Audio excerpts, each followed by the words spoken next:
تو سرکار نے شاد فرمایا کہ میری رائے یہ ہے کہ تم یہ مال اپنے قرابت داروں کو دے دو۔ تو حضرت ابو طلحہ نے عرض کیا رسول اللہ میں ایسا ہی کروں گا، اور پھر آپ نے اس باغ کو اپنے رشتہ داروں میں اور چچا کی اولاد میں تقسیم کر دیا۔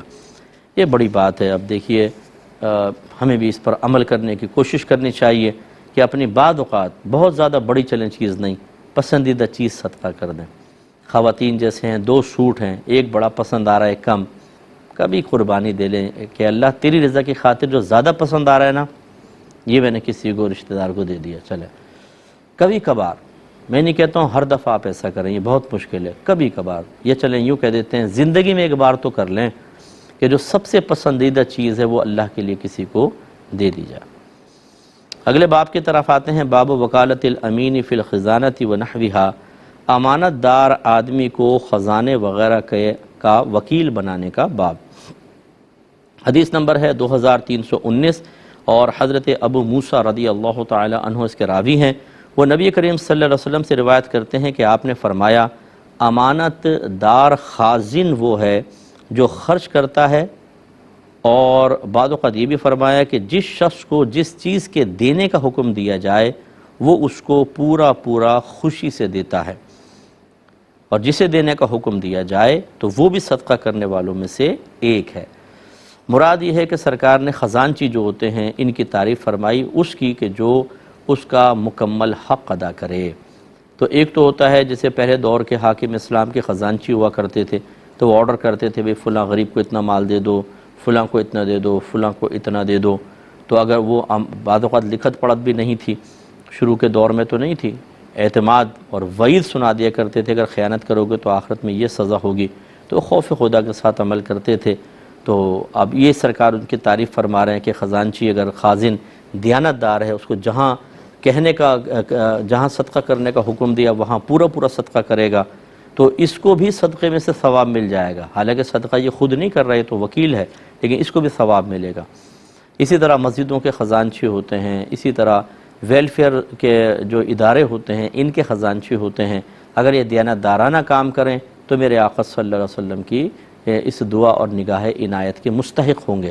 اور اگر خدا نخواستہ اس میں خیانت کریں، جیسے کہ ہمارے یہاں بہت خرابیاں ہیں، تھوڑا سا پیسہ دیکھا نہیں کہ ہمارا ایمان ڈاماڈول ہو جاتا ہے، اور ایسے لوگوں کا بھی دیکھا ہے میں نے کہ جن کو اللہ نے بہت دیا ہے، لیکن جہاں پیسہ نظر آتا ہے اس پیسے کی محبت اتنی قلب میں راسخ ہوتی ہے کہ اللہ ناراض ہو جائے، رسول ناراض ہو جائیں، غریب کا مال کھانے کا مل جائے، وہ اپنے پیٹ میں اتار لو اس کو فوراً۔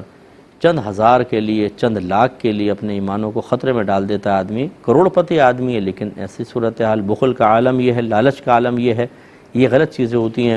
تو اگر کوئی ہم میں سے ایسا ہے، ہمارے بھائی بہن سن رہے ہوں کہ جو اپنے آپ کو اس لحاظ سے باطنی اعتبار سے کمزور محسوس کرے کہ نہیں یار ہو سکتا ہے کبھی آزمائش آئے تو میں خیانتی کر بیٹھوں کہ کون سا کسی کو پتہ چل رہا ہے، جیسے مسجد کا گلہ کھولا نکال رہے ہیں خزانچی صاحب، کوئی ہے نہیں پاس، نوٹ گن رہے ہیں، اب اس میں سے چند نکال کے جیب میں رکھ دیں تو کیا پتہ چلے گا؟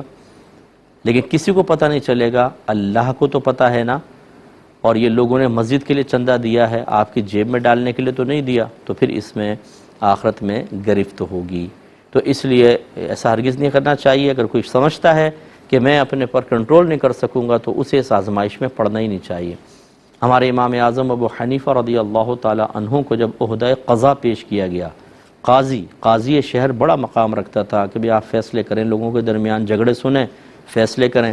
تو امام اعظم رضی اللہ تعالیٰ عنہ چونکہ بہت زیادہ صاحب تقویٰ تھے، آپ نے خوف محسوس کیا کہ اگر مجھ سے خطا ہوئی تو کیا ہوگا، اور دوسرا سفارشیں، کیونکہ جب آدمی جج بن جائے، کچھ ایسا ہو جائے، منصف بن جائے تو کبھی یہاں سے پریشر، کبھی وہاں سے پریشر، کبھی وہاں سے پریشر۔ اب اگر غیر منصفانہ فیصلہ ہو جائے تو آخرت کی بربادی۔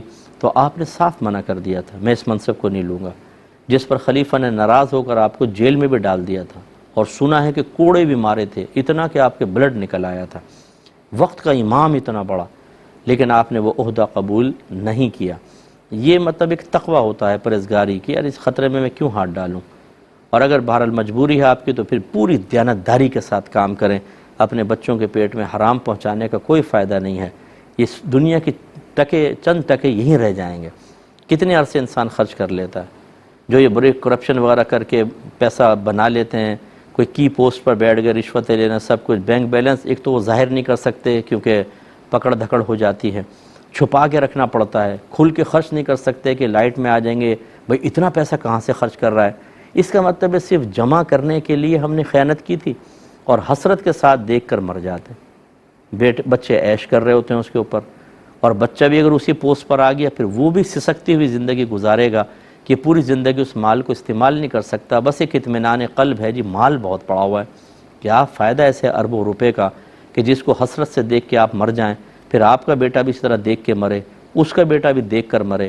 کس لیے جمع کیا تھا اتنا سارا مال؟ اس لیے کہ ہر ایک حسرت سے دیکھ کر صرف اطمینان قلب اور ایک نفسانی مزہ حاصل کرتا رہے، اتنا پیسہ ہے اور مر جائے۔ کیا فائدہ ہوا؟